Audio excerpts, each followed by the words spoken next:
Merhaba arkadaşlar. Bugün size beraber Brokeon'da bir tane gizli yer var. Alex. Bugün onu yapacağız. Bugünkü gösterim yapacağız. Kartlardan onun kanalda var.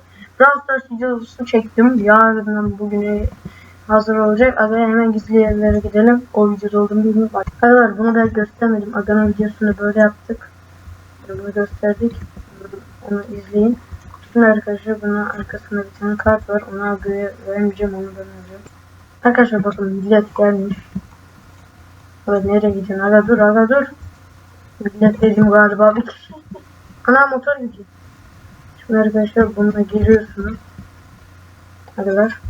Şimdi buraya gelip bunu yazmanız lazım. Tabii ki de adınızı yazıyorsunuz.